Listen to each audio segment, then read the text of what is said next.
Hi, I'm John from John's Comics with Kids, and you're watching S182's channel on another episode of Comic Book Addicts. Enjoy!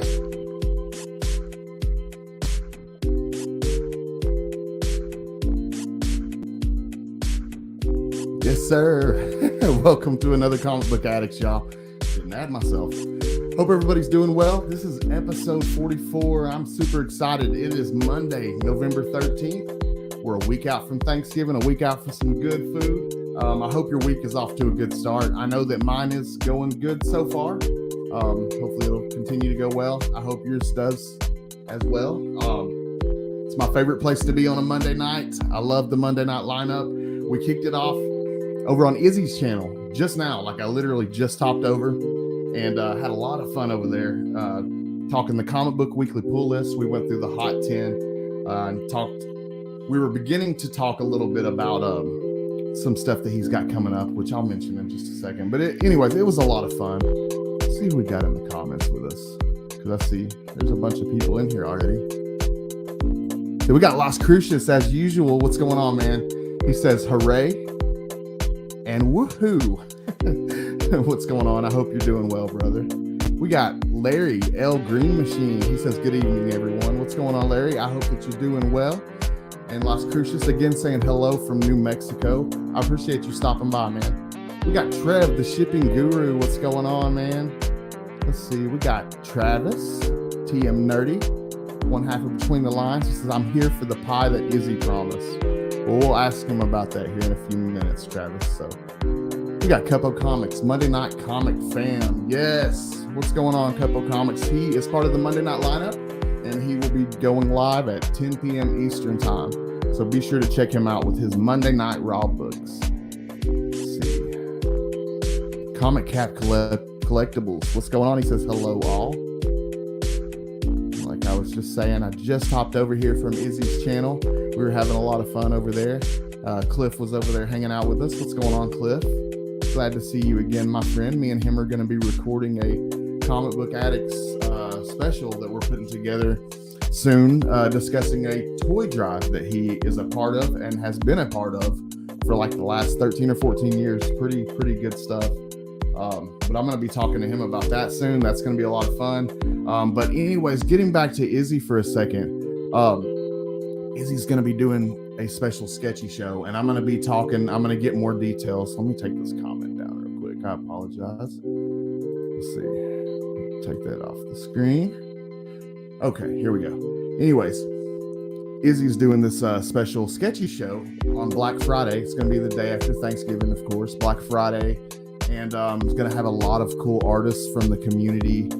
And they're going to be auctioning stuff off. And it's all going to be for charity. And I'm going to be finding out exactly the details and all that good stuff here in a few minutes. CBC Awards. We got 5 days, y'all. November 18th has fastly, it's here already. It crept up really quick. But anyways, we got 5 days to vote, y'all. Have you voted already? Because seriously, there are a lot of good YouTube content creators that are nominated. We got Izzy. Izzy is nominated for Best Speculation, I think, and as well as the artist category. So that's really cool. And just a lot of really good deserving people. So if you haven't voted, be sure you vote. You got till this Friday. And I'm actually going to have Brian. Brian will be back on here. What day is it? November 27th. Monday, November 27th. Brian's going to be here. And I'm going to be talking to him and asking him about everything leading up to the CBC Awards. Maybe we'll get a sneak peek of something. And I also heard that a pimp named Slaughter may make an appearance. So we'll see. I hope that a pimp named Slaughter pops in. You never know. But that's going to be on Monday, November 27th. And next week, let me get a drink. I'm so cotton mouth. Excuse me, y'all. Next week on Comic Book Addicts, I will have, for the first time, my Southern brother, 22 Comics. He actually does the top 10 alternatives at 9 p.m. this evening. He does it every Monday. And what I think is really cool about 22's live stream is it's unique from what anybody else is doing. He gives you not the top 10 hot list, the book. He gives you alternatives for the books that are on the hot list. He gives you second and third choices that maybe you wouldn't have thought of. He comes up with some really good stuff, and I enjoy watching 22's live stream. If you've never checked it out, check it out. It's at 9 p.m. tonight, and it's the top 10 alternatives on 22 Comics channel. And let's see, anything else? No, that's it. Anyways, my guest this evening, y'all, is my brother from the Monday Night Lineup. He is also a very talented artist, as well as comic book collector and YouTuber, making his first full appearance on Comic Book Addicts. Y'all help me welcome Izzy from Izzyverse to the live stream. What's up? What's going on? How you doing, Scotty? I'm good, man. How are you? I'm so used to saying that, right? Yeah. Right after we just finished talking, right? But Yeah, I love man. I love what you got in the background going on, as you can see here. I did the Jubilee for you. I knew you would like it. So, Jubilee goodness. what you sipping on there? Tea, sipping on tea, man. I don't drink coffee, so gotta give me some nice little iced tea. My other daughter, not Jubilee, but my other daughter, she loves giving me the mug. So she's like, you gotta drink from the mug. So she gives me the mug and stuff like that. So Izzy, before we move forward, I just have to I need to clarify something. A lot of people think this, but it's not the case. The Sketchy show is not for charity. It's not a charity. That all the artists that are going to be involved are going to auction off their art, and the money that's earned is going to go directly to them. So it's for them to give an opportunity to get their artwork out to people that might want it. It's still for a good cause, though. It's still going. Yeah, it's still for the community. It's still for Yeah. members of the community. It's an opportunity because what I know, being an artist in New York City, is very hard to sell your art. And let alone if you're not in some place like New York City, you're like some rural area or something like that, it's hard to get your art out. So we're going to be doing, everybody that's involved is going to be selling their art at their prices, whatever the price may be. I'm going to start as low as $10 for some of these. So for example, I got like a little Moon Knight sketch card. This is going to go for $10 and it's an auction. So it's a bidding war. I love those sketch cards. You know what I mean? It's like, I want to keep it affordable for people. Mm-hmm. And I want to keep to the theme that it is Black Friday, right? So that's the reality of it. So I didn't know for sure a lot of the details on it, but I did have a bunch of questions I wanted to ask you. Yeah, let's go there if you want to. Man, But if you want to ask me other questions, I'm here, man. Let's start at the beginning, man. In case anybody that's watching right now, in case they're not familiar with who you are, explain a little bit about yourself. Who's Izzy? Sure, absolutely. So let me first respond to my wife. Okay, go right ahead. But because just to get things started, I am married with two beautiful girls. I got a beautiful wife who's on her way home, but I'm going to tell her something because she's asking me to make food. Well, we're talking and I can't do that. So that's the first thing. So she's like, can you make food for me? I'm like, honey, I forgot. Didn't you forget? Anyway, who am I? So my name is Izzy. I'm a Puerto Rican from the Bronx, to get things started, because a lot of people don't know I'm Puerto Rican. I've been in the comic book industry as a collector reader since 1987, as an artist in the industry since 2005. Now I've done some published works on some local publishers here in New York, and for a while I was away from the comic book industry because, to be honest, I got a little jaded the way it was going. But after the pandemic, about a year and a half ago, I wanted to do something else, and that didn't pan out. So I ended up coming up and I said, you know what? If I'm not going to do that there, I'm going to do that. I'm going to do that with my own thing, and that's where Izzyverse came out. And what Izzyverse is, it's a play on the term multiverse, right? So it's supposed to be, what is the world of Izzy, in other words? And the world of Izzy is comics, wrestling, pop culture, and pretty much anything that's involved in that world for me. Yeah. It started out as being a wrestling comic thing. It's become more of a comic book thing than the wrestling thing. So the wrestling thing is about maybe 10% of what the Izzyverse channel is about. So when there's things to talk about, like WrestleMania or something like that, I'll talk about it in wrestling and get a couple of people to talk with me about it. But we're mostly about comic books, not just in comic books in general, but the art of comic books, understanding comic books, everything that deals with this world that we live in, known as the comic book world. And that's what I'm about in a nutshell. Very cool, man. Very cool. Well, you mentioned that you have been collecting since 87, correct? You said 87? Yep. 87. That's when I picked up my very first comic book. What got you into comic books? What was that comic book? So the comic book is Marvel Tales. I always seem to forget the number. I think it's 216. My brain never seems to memorize the number. That's okay. However, it is a cover. It's a Marvel Comics featuring Spider-Man and Thor versus the living Monolith, right? Which is a Pharaoh character, right? What's interesting about that book is that one, it's a reprint, Marvel Tales, of Marvel Team Up, and the book in itself has no nominal value. But what's interesting about the book is that it was written by Chris Claremont and drawn by John Byrne before X-Men. Oh man, there's some coolness, and it has a Spider-Ham story, a backup Spider-Ham story. I still have the original book. And I ended up getting another one just to have a better, cleaner copy of it. And I have Marvel Team Up stuff, but that's the very first comic book. That's pretty cool. It's mine. One of my very first ones was The Thing, Volume 1, Issue 1, with that orange background. It's The Thing on the cover, standing like that. Yeah.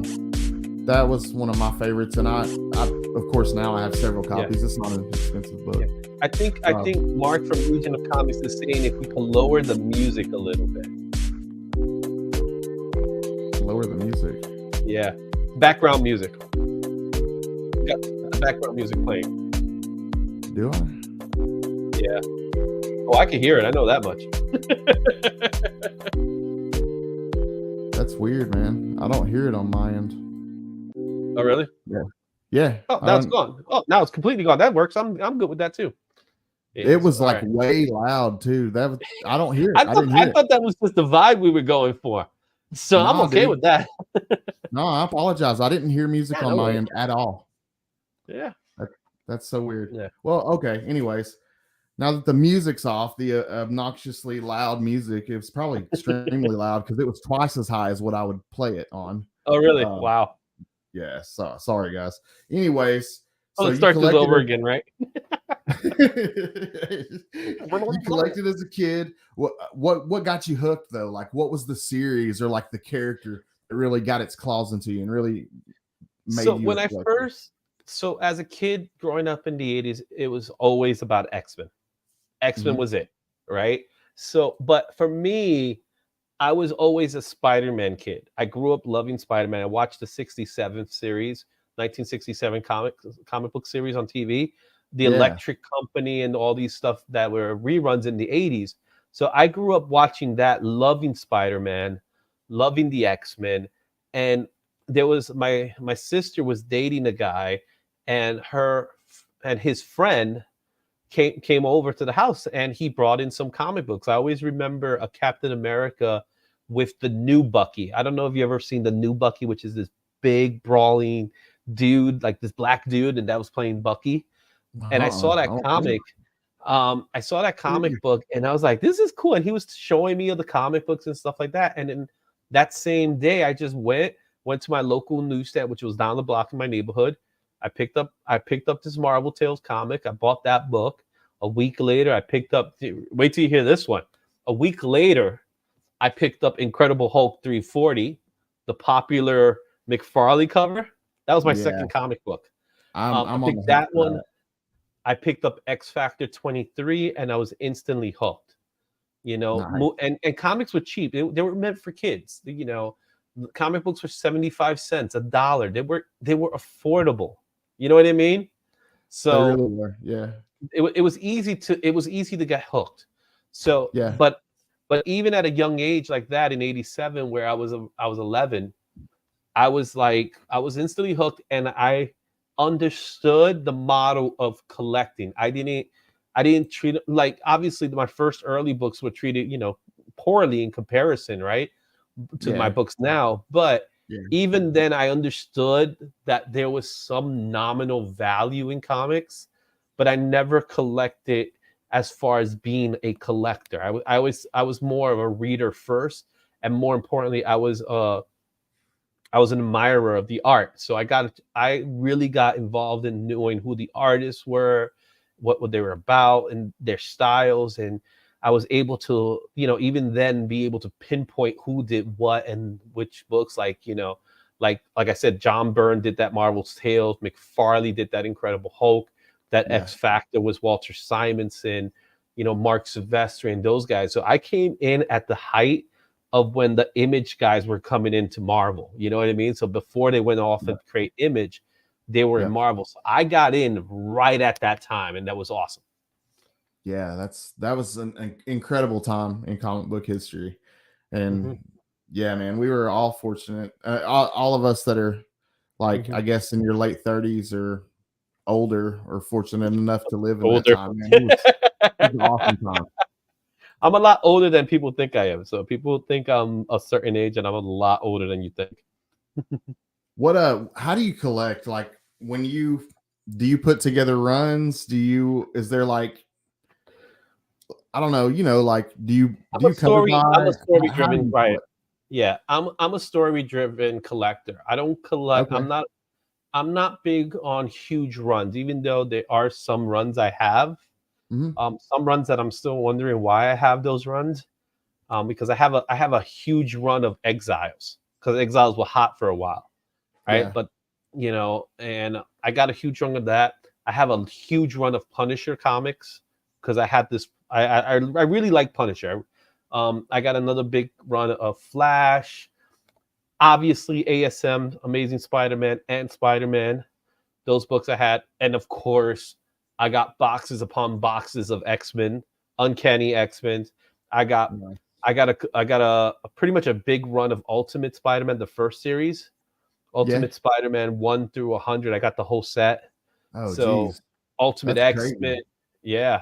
And all of these books, what a lot of people don't know about my collection is my collection was mostly purchased through newsstand or through the comic book shop when they first came out. You know what I mean?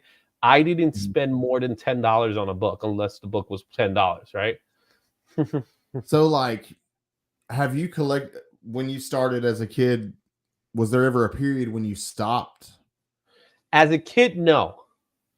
So as a kid, no. However, I will say it was easy to collect then. It was very easy to collect, right? So Right. you didn't break the bank if you bought 5 books or if you bought 10 books. You didn't break the bank because comic books were cheap, right? Like I said, it was 75 cents, right? So you figured 75 cents, $1.50, $2.25. You did the numbers, $3. So right, you get what I'm saying? So I'm able to get 5 books for $3 then. Think about that for a second, right? Yeah. So you could get 10 books for $6. So that was attainable. Today it's very hard to be a kid to collect comics, to the point that I don't think comics are intended like they used to be for kids. They're supposed to be, but they're not. Well, yeah, like, times are so different, dude. We're essentially in another Great Depression. Like, everything's at all-time highs. It's just ridiculous. Just the other day, I had to make a decision whether I wanted to buy the Return of Superman editions, because they each cost $10. So if I would have bought 4 of them, that would have been $40 for 4 books. That's insane. Yeah, I couldn't do it. I couldn't do it. I could not do it. I think I got the foil and then the Jang cover, and that was the ones I got. I said, you know what? I know those books are going to be there when I get there. You know what I'm saying? I don't think those books have that. They're not the types of books that you're going to worry about specking on. So if I'm not worried about specking on it, I don't have to pick it up immediately. I could just wait till the price drops, because someone's going to sell them they want to get rid of them. So the price is going to drop sooner or later, even if it is a Jang cover. You know what I'm saying? Yeah. Yeah. I like the way you think. That's probably smart. Well, as an artist, man, who are some comic book artists who have made a lasting impression on you? So the number one guy will always be Arthur Adams. That's my number one. Great choice. Arthur Adams, I've always loved his stuff from his Uncanny X-Men covers. So he did a lot of the annuals. He did covers for classic X-Men, but it wasn't until I saw his work in the X-Men trading cards, the second series specifically. I love those cards, man. So I love them. When you look at the cards in the second series and you can see his name, Art Adams, right? He wrote his name down. Yeah. Every single one of them was like, man, this is beautiful. So instantly I became a fan, and I have Longshot. I have Fantastic Four, the new Fantastic Four. Pretty much anything I see that's Arthur Adams that I like. I have Monkey Man and O'Brien. If it's Arthur Adams and I see it, chances are I'm going to claim that. You know what I'm saying? So I love his style. And you know what's great? He's still killing it today. You know what I mean? We're talking about a guy that's been in the industry since the 80s, and he's still working it today. He's not doing interiors like he used to because he is an interior artist. But man, we saw it earlier today, man. He had books in the top 10 list. You know what I mean? To the point. Still. And it wasn't a fluke thing. Like it's an all the time thing. Like you're always seeing his books on top 10. Whenever he has a cover, it's instantly one of those books that's in the top 10. You know what I mean? And that's the longevity of the guy. And to be honest, his style hasn't really evolved that much. Obviously it's a little different from when he first started in Longshot, of course. Yeah. But it's still consistent. He has a consistent look that when you see it, it's Arthur Adams. It's Arthur Adams. If you look at a lot of the other guys, you look at a Jim Lee, for example, you could see there's been some changes in his style. Now, you still know it's Jim Lee, right? Same thing. Right. Even Rob Liefeld, for that matter. Rob Liefeld, he's not drawing the hands as big as he used to draw them. Chest, that's a different story. But when you look at a Rob Liefeld hand, you're starting to notice that he's drawing them very smaller now. So he's gone through a little evolution. And not to say that Arthur Adams hasn't evolved, but it's consistent in his look. So he's my number one. Okay. You know what I mean? He's my number one. It's a great choice. Yeah. Another guy that I think for some people, they're going to be like, huh? But I'll explain because I've explained it before, is John Romita Jr. John Romita Jr. is one of those guys for me. When I first saw his art, talking about the trading cards, when I first saw his art and I saw some of his work in the trading cards, I hated it. Absolutely hated it. Right? He has this boxy style. Everybody was super boxy and stuff like he didn't take the time to kind of like smooth it out or something like that. But it wasn't until his run on Amazing Spider-Man, not this one, but the one that he did with J. Michael Straczynski in the early 2000s. It wasn't until I saw that run and in Daredevil, the Man Without Fear, the series that he did with Frank Miller. It wasn't until I read those and I saw the art in those and saw what he was doing. The guy has such a way of telling a story, and what he does really good, and he's one of the best at it. He knows how to get your eye to move from right to left or left to right. He's directing traffic. In other words, when we talk about art styles, when you look at a genre media piece, look at how he's directing your eye. He's forcing you to look at what he wants you to see. Some people don't know how to do that. Some people just draw a pretty picture and then the next panel, then a pretty picture, then the next panel, right? In John Romita's case, he is purposefully telling you to go to the next panel.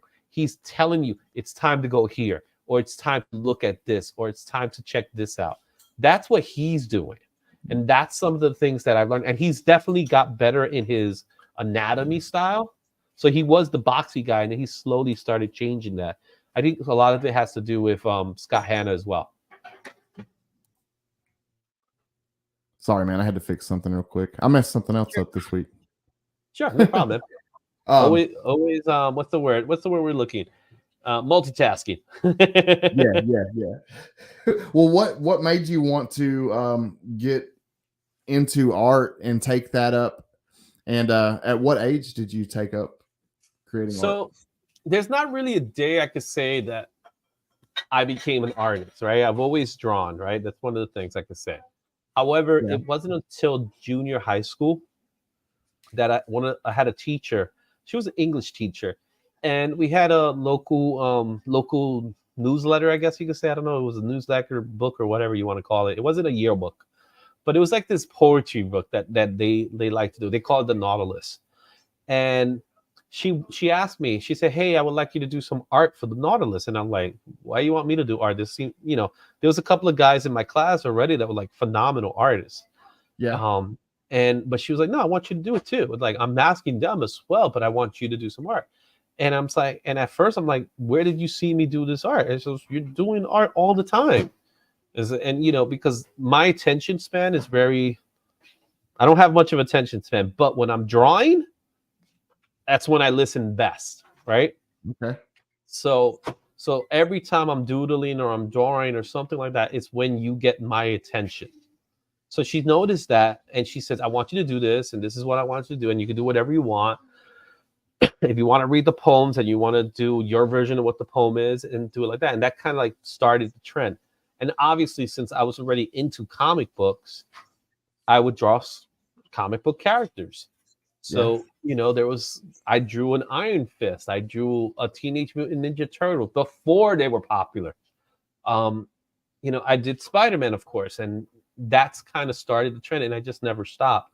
So it just kept going, and I kept on drawing. I was like most kids, I would draw what I see. So I was more of a copycatter. So if I see a drawing, I'll just draw that same drawing, right? My rendition of that same drawing. And then it wasn't until like when I became older, I stopped doing that, and I really started working on anatomy. I went to college for art. I ended up going for college for graphic design, but we had anatomy classes and things like that. So I learned a little bit about that. And then I really started paying attention to storytelling. And in the 2000s is when I started learning about panel structure, the rules of three, and things like that when it comes to art. Very cool, man. What were some examples of like when you got more into that aspect of it? What were some examples that were, I don't know, how do I word it? I don't know, like what are some of your favorite books to read, I guess? So it was the 90s. Like getting into the reading side of it. Yeah, it was the 90s. It was tough. It was tough because everybody had good art. The art in the 90s was phenomenal. Stories, however, you know what I mean? I lived through the Clone Saga. You know what I'm saying? I went through all those Image books, right? That everybody bought, but none of them had strong storytelling. However, the books that consistently had good stories were books like Sandman, right? So Sandman was amazing to read. The art, if you ever look at the artwork of Sandman, it is acquired, to say the least, right?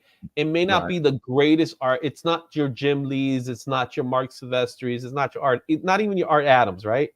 You had guys like Sam Keefe who started with it, but Sam Keefe's style was very different when he was doing Sandman to what he did when he was doing in Marvel Comics Presents. But it was the storytelling there, that aspect. Pretty much anything Peter David did was amazing. So Peter David, when he was doing his run on Incredible Hulk, that was always great. When he would do Spider-Man runs, it was always great. So I love Peter David as a writer. Alan Moore, of course. How can you not say Alan Moore? I got a chance to read Watchmen earlier because I did have those comic books. You'll be surprised where I got those comic books from. So remember, how you got the Five Below packs, the Walmart packs? Yeah. That's how I got my collection of Watchmen. Sweet. What? That's crazy. How I got the full 12-issue series of Watchmen, and the majority of Watchmen books I got was from dollar packs. And good condition. They were all from dollar packs. Man. That's killer. I got some duplicates too. So what's some of the stuff like, okay, What's some of your favorite? I see you do like a lot of sketch cards and sketch covers and things like that. What's like your favorite? Is that your favorite thing to do? Is the sketch covers or and stuff like that, or what is your favorite type of art to create? That's hard because I like when I do the sketch cards. That's just for me. That's simple because I don't know. I've learned how to speed draw. Is that Right? you just practicing more or less? Just Yeah, like it's more like doodling. That's my way of doodling, right?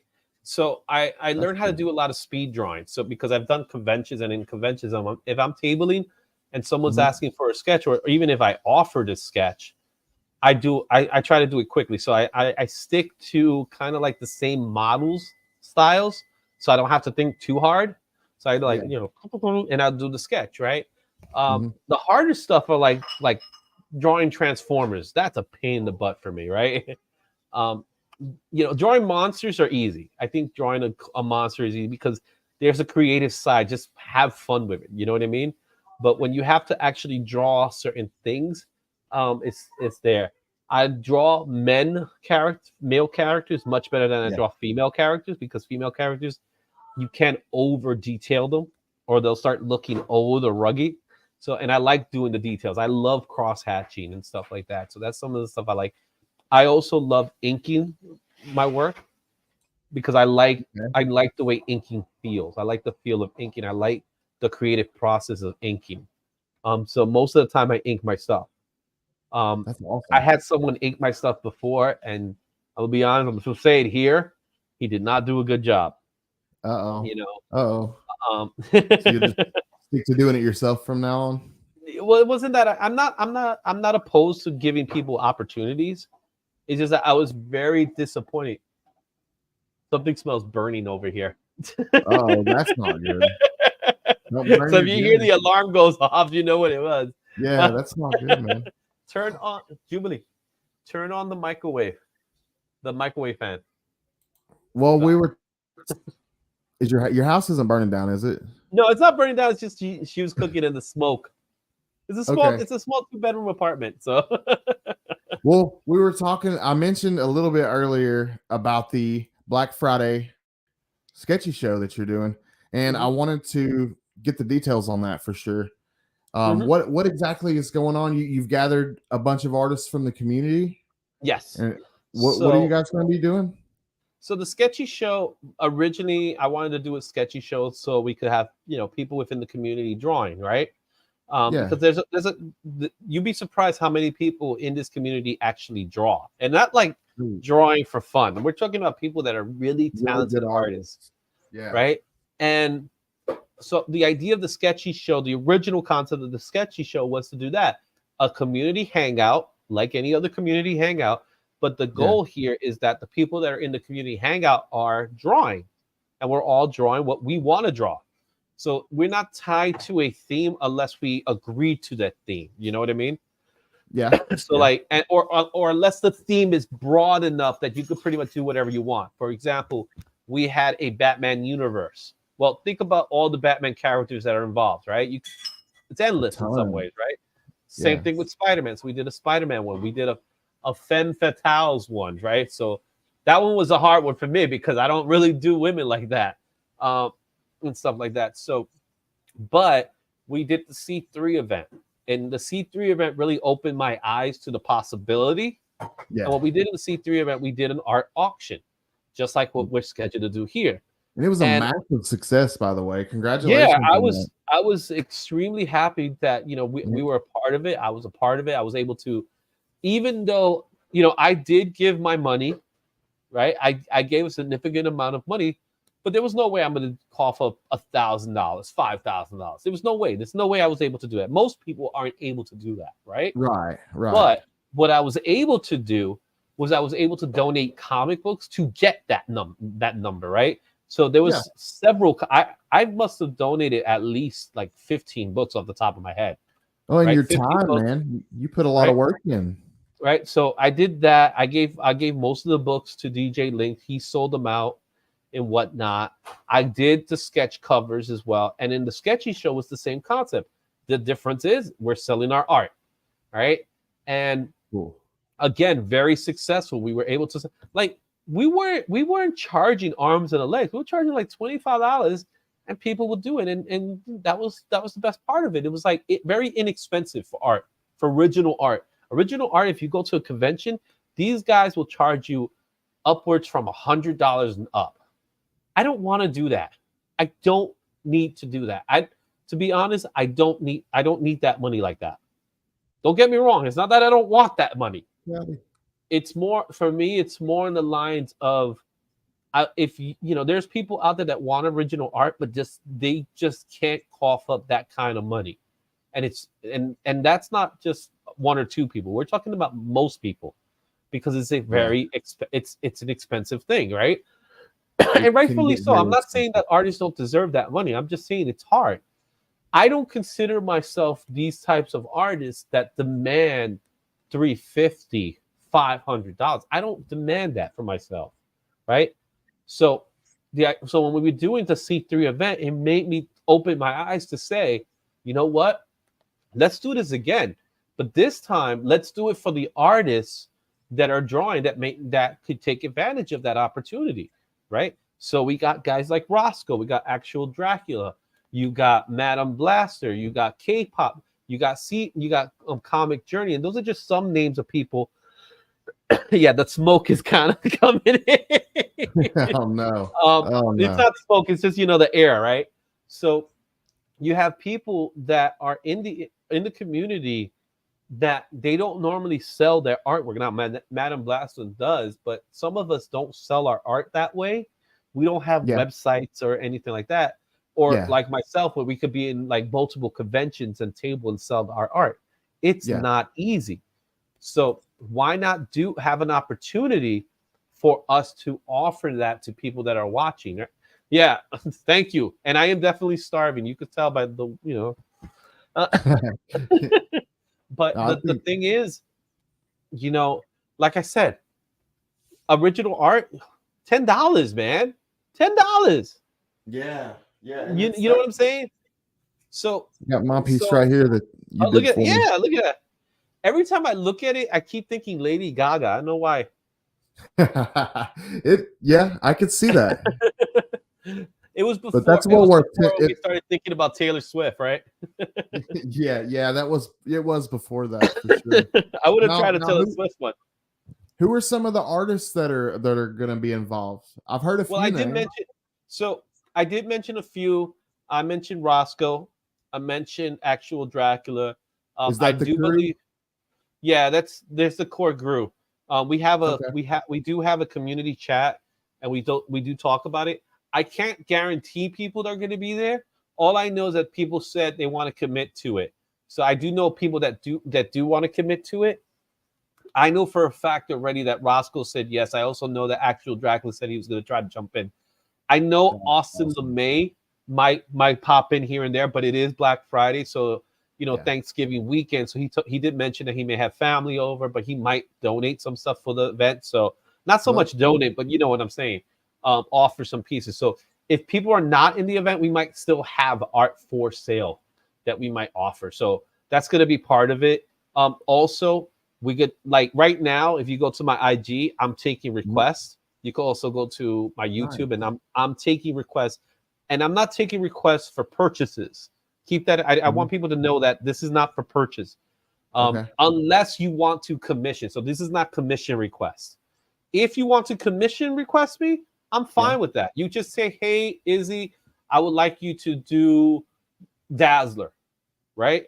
And you could ask me, how much would you charge, and I'll give you a very modest breakdown, right? Okay. Because again, I do not want to I don't want you to break your bank from my artwork. I'm sorry. I'm just not going to do that. If that's your choice to do that, that's your choice. I don't want to force it upon you. I don't feel, I know for us, for many of us, it's Christmas time. We want to buy Christmas presents, right? Yeah, it's the holidays. Right. But this is also the opportunity. You could get original art for a Christmas present for somebody, right? So that's kind of the idea. Yes, Rich, if you want me to get you pies, I will get you pies, Rich. Where's the... yeah. I will draw you a pie. And these artists, like Drac, Roscoe, Madam, it's all going to be absolutely quality art. It's what time is this supposed to start? Do you know? So we're gonna start early. We're gonna start at 5 o'clock Eastern Standard Time, 5 p.m., and we're gonna go all the way to 8:45. We're gonna stop right before in the mix. So it's gonna be a long stream, right? So you could jump in at any given time. At any given time, we could offer something. Like we'll have stuff, right? I'll be drawing. I've been practicing a lot of stuff. So I've been doing a lot of other drawings that I don't even know if it's gonna make it to the show because I'm getting ready for this weekend as well. But I will have stuff. I'm gonna have some sketch cards and things like that. So if the approach we're gonna take is that we're going to have our pay. I'm gonna do PayPal. So if you want to auction, if you want to pay for a piece, what you do is you send it to my PayPal account, which I'll have up and running, and the same thing for all the other artists. So I am not collecting money from anybody for anybody, unless that person's not there. What I'm going to do is, as you can see right now, you see how it says Sketchy Show November 24th. I'm going to have in that lower third, I'm going to have the account that you need to send the money to. You send the money to, and then we could do it. Now, here's another benefit. If I do a blank sketch comic, right? So if I take a blank comic and I do a sketch there, also you will also have the opportunity to send that over to CGC to get it slabbed, and it will have the Izzyverse. And this is for a short time period. It's an additional $50 because I have to send it. They have to slab it, so there is some cost involved in that, right? But for additional $50 for this limited time, usually the cost is $75 to do that. But for additional $50, you could have your book that you're getting slabbed as well. How cool is that? That is really awesome, man. Man, and I'll be able to do that for myself. I won't be able to do that for everybody else, but I'll be able to do that for myself. That is awesome. Yeah, you guys that are watching, man, be sure to tune in for this. This is going to be really cool. I know I'm going to save some money and be sure to. Yeah, I'm definitely going to check this out. I need more original art. The link is already up. So what I'll do right now is I'll put it in the chat so you guys can see it. Because I know you made me as a mod, so I should be able to put it in the chat. Let me just grab it. Yeah, it's in 10 days, man. I didn't even realize 10 days. It's coming up. Yeah, it's coming up real soon. Thanksgiving is right around the corner. And then Black Friday, of course, the next day.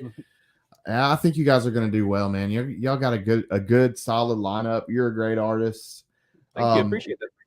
You have a great YouTube channel. Tell us about that a little bit. When did you start the YouTube channel? So I started the YouTube channel in March of last year. So we're over a year. So geez, man, you've blown up. Well, there was a little bit of work involved. You know what I mean? Oh yeah, you're a hard work. You've put a lot of work into promoting yourself. Yeah. So one of the marketing strategy was, for the first year especially, was to do as many conventions as I possibly can to get subscribers. So I know one of the hardest things for people to do is get subscribers, right? So we get subscribers. So one of the things I ended up doing very early on is I was able to get table space in numerous local conventions, because the nice thing about being in New York City is that there's always a convention all year round. We have conventions all year round. Yeah, you guys are lucky with the conventions. Yeah. My wallet isn't though, but so what I ended up doing is I do table space. I might do it with somebody else. I might bunk with somebody, like tell a friend of mine and say, hey, let's do this. So what about Godzilla Kills Bambi? That's what I was just laughing at. So where was it? Bambi dying is still heartbreaking. But so what I would do in the conventions is I'll have a setup in place, and for every subscriber, there's a gift. They get a gift. I got this spin the wheel type of thing. Yeah. Where if you spin the wheel, you could win anything from some swag to a free comic book to an original sketch. So Cool. I did a lot in the conventions. I would do sketches. So I didn't really break even in most of these places. Most of the time, I didn't care about breaking even. At that time, my goal was simply gain that Game. subscriber base, right? Mhm. You gain the Makes sense. subscriber base and grow the channel. So I was able to grow the channel. I was able to get over 1,000 within a couple of months by That's doing that crazy. strategy. There is some downside to it. I'll admit to that much. The downside to it is not only do they subscribe, which we all want that subscriber base, we also, the part a lot of YouTubers forget about, everybody's hunting for that 1,000, right? But Yeah. people are forgetting to hunt for that 4,000 hours viewed, Yep. Yep. which is a harder metric, That is right? very hard. So to work on a 4,000 views, not views, but hours viewed, that's Mhm. a harder metric than 1,000 subscribers. Now, Yes. Much ideally harder. speaking, you would think off the top of your head, oh, yeah, I got 1,000 subscribers. Of course, they're watching. The reality of it is they're not. The truth is they're not. So what I ended Okay. up calling many of those individuals, I ended up calling them empty subscribers, where they're subscribed to your channel, they're not viewing your channel. Yeah. Yeah. They're And if just they're not there. viewing your channel, you're not getting the hours you need. And that poses a really big challenge, especially if you're looking for monetization. Yep. If you want monetization, you absolutely need the hours view. Not so much And that you need views, right? that's where I'm currently at right now, is working on the watch time. Yeah. So working on watch time is a grind. You gotta be able to get stuff that's gonna hit viral to get it, I think, and that's what happened to me. So Oh. what happened for me, I got very lucky. I want to say lucky, but there was a little bit of skill involved there too, Mhm. in which the wrestling side is what did it for me, right? Okay. So over here in New York, we have an AEW event called Grand Slam. It happens every year. I've Happens, heard believe of it or it. not, happens the week of my birthday, Nice. right? Which is always awesome. So last year, I was able to post footage from being at the event. So some of the matches that were telecast that weren't telecast yet. And what ended up happening was with a lot of these videos, they instantly went viral. We're talking about 80,000 views in overnight, kind of viral. Wow. That's And crazy. that just put me overboard. I got my hours almost immediately like that, right? Gee. Now I did have Yeah. some other ways of getting hours viewed. The tricks that we all do, right? Like just leave your computer on and just have the video playing in a loop, right? That doesn't work. It works, but it's not going to give you all those hours either, right? It's just not going to happen. It's just not going to happen. So I got very fortunate with that. And every year I have to go to the event because I get more hours view with the new set of videos, right? So Yeah. that helps me out. But now what I'm enjoying about it is that I'm not struggling to get subscribers anymore. You know what I mean? I'm not fighting to get subscribers. So when I do Yeah. conventions now, I'm not so hung over about you subscribing to me anymore. Do I You can want have you to more subscribe? fun. Absolutely. But Yeah, of course. I'm not hung over to it because you're not building my community anymore. You're not helping me. If you are subscribing to me, my expectation is that you're going to also be watching, right? Because I'd rather have you watching than being a subscriber now, because I got what I was looking for in subscribers. Yeah. Now I need hours to stay consistent, and that's where I'm at now, where I'm more happy of how the channel's growing now, even though it's not moving at such a fast pace as it used to, because I'm still working on getting this 2K. I'm only 40. I'm on 55 away from 2K last I checked. Hey, you're doing Right? great. You're doing great. But I've been stuck in that little area for a while. I'm okay with that because I know people are watching. You Yeah. know what I'm saying? Yeah. So that makes me happy. That makes me more happy than getting subscribers. The 2,000 subscribers is just a metric. It's a goal that I hope to achieve very, very soon. Yeah. And then once that 2,000 subscriber mark hits, I promise you, there's going to be a phenomenal giveaway for it. So I got stuff stored that's ready to go. I'm just All waiting right. for that 2K to come.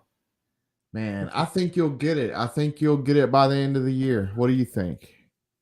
Think you can hit it by I'll the be end of the honest year? with you. I'm more confident that's gonna happen because I do I have a think convention so. coming up. I have a convention coming up, and I do have other things that are planned to try to hit that. So I'm very optimistic that I'm gonna get it. But if I don't, I'm okay with that too. Yeah. hmm Well, let's see.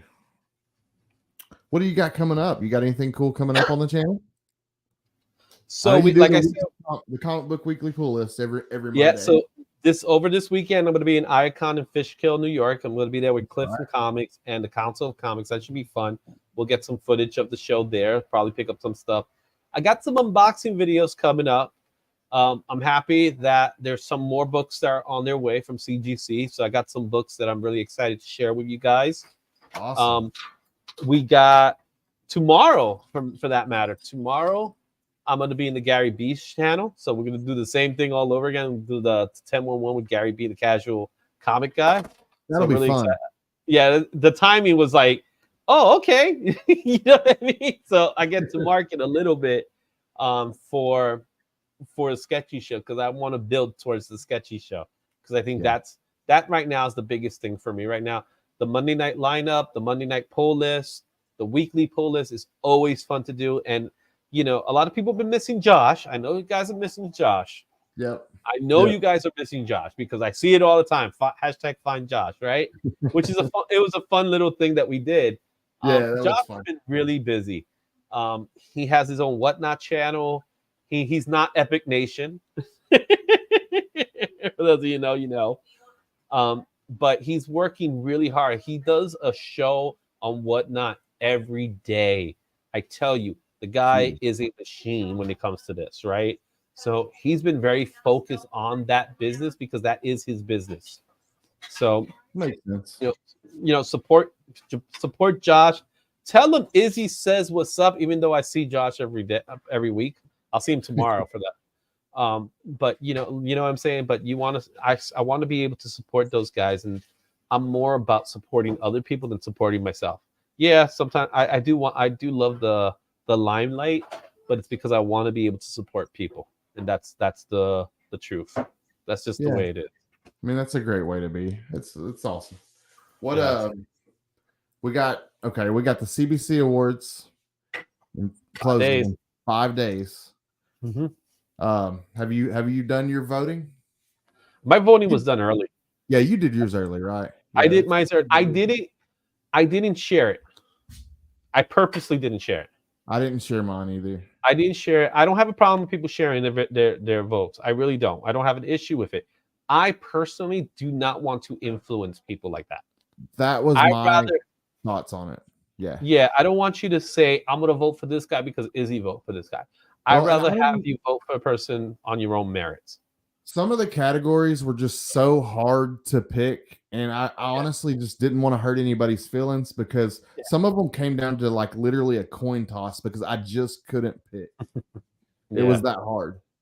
Oh yeah. So for me, you know, and again, this is people's perspective, how they look at it. I did not vote for myself. I refuse to vote for myself. I don't do that. Even on an election, I don't do that. You know what I mean? So I did. I'll admit I did vote for myself. I've never won a damn thing in my life. I've So if you win by one vote, are you gonna give it up? Man, if I would take it, man. I would take it and just be happy that I finally won something. Yeah. So I just don't. I'm very humble that way. You know what I mean? It's again, if you vote for yourself, there's no problem in that. You want to win, right? I'm competitive, but I'm not competitive like that. So I'll be frank. I voted for who I thought was the best artist among the group that wasn't myself. Because first of all, I don't think myself as being the best artist in the group anyway. But I didn't do that. As far as the specking goes, that one, I did vote specifically for somebody because, and I, you know, if you know, you know, but you don't, then that's fine. It's okay as well, right? Yeah. So those two, I don't think I'm gonna win. I'll be honest.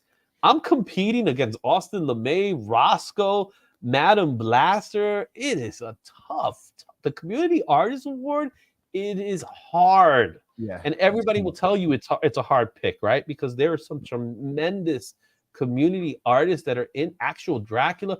These guys are good, right? They're Yep. good they're the best at what they do. That's how I look at it. With the specking, same thing. You could call my channel a speculation channel, and that's fine. Call it what you want to call it. I don't care in this case. My goal is to show you guys, talk to you guys of my personal opinion of whether a book is worth it or not. You make a decision whether it's worth it at the end of the day. You make the decision whether you're going to spend $10 or $50 or $150. It's just the way it is, right? Yeah, exactly. Comic verse evil for himself. So hard.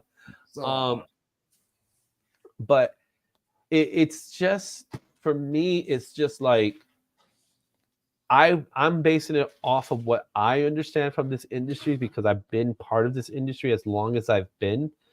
And I could tell you firsthand, a lot of those books that are being spec'd on, there's a good possibility they will be less than $10 in a matter of months, right? For some of them, like for you, that Dazzler, right? The Dazzler, the X-Men 130, that book. Yeah. Did you get it long before the Dazzler hype happened? Yeah. I was collecting Dazzler last year, way before. Yeah. So when you got it, I'm sure the book was very inexpensive when you originally got it. Would you say so? It was. I think I paid now if you $80. Yeah, and now look at it. It's going for close to 200 right now. And that's simply off of speculation. That is a book that is pure speculation, right? Yeah. So if there's a book you could spec on, that's the book, because you just don't know. It's so in the unknown with this whole Dazzler thing. And more importantly, it's a Taylor Swift thing, right? So whether or not she's going to play Dazzler, if she doesn't play Dazzler, what do you think is going to happen to those books? Straight down. But if she does play Dazzler, what's going to happen to those books? I'll tell you exactly. It's going to do this. Yeah. And stay there. Yeah. Right? Because we can't expect her to play the role moving forward. No, absolutely not. It'll be a one-time appearance for sure. Mm-hmm. So, and the other thing I will say is I don't look at that book as a spec book for collectors in the same way as I look at other books. I look at that book for people that are in the Swift army, the Swifties as they call them. Yeah. They're the ones that are going to spend the money on that book. They're the ones that are going to drive the price of that book. The comic collectors are all going to say the same thing. That book's not worth it. And to them, it isn't. But to that person that is a diehard Swift fan, they want to be able to have everything that's associated with Taylor Swift. And that's why that book is going to go up in value. If the rumors are true, taken from Spider-Man, if the rumors are true that Taylor Swift is going to be Dazzler, then it's the Swifties that are going to go crazy by it. And the best part for us collectors is that they'll pay top dollar because they don't know any. I hate to say it, they don't know any better. You get what I'm saying? Yeah, it's pure FOMO. It is FOMO 100%. At the highest level. Mm-hmm. So, yeah, a lot of. I got my copy. I know, man. Thankfully, I finished the run and I have all her significant keys, so I don't have to worry about any Dazzler anymore. So and when the day comes, you're gonna be like, I know you're not gonna do it. I don't sense you doing it, but I could just see you like, oh man, it's asking for that much right now. Oh, I couldn't part with it. I had so much fun. If you had duplicates, would you? I have duplicates for about half the run. So I got some Dazzler to flip if I needed to. It's always nice to have the dupes. I wish I would have learned that years ago. Well, I wasn't keeping a good list, so when I would go out bin hunting, putting the run together, I'd come home with doubles a lot. So oh yeah, you did one of those. I've done that too, where you look at when you go to a con or you go to a show and you see a book and you're like, what is it about this book? There's something about this book. I don't know what it is, So you buy it and stuff like that, and then you come home and you realize the thing that it was that you already had it. Yeah, you already have it, and you already love the book. So yeah, I've done that, and there's some books that I purposely will just buy over and over and over again, just because I love the book.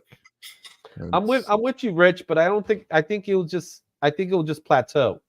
It's not gonna escalate. It's gonna reach a height and then it's gonna stay.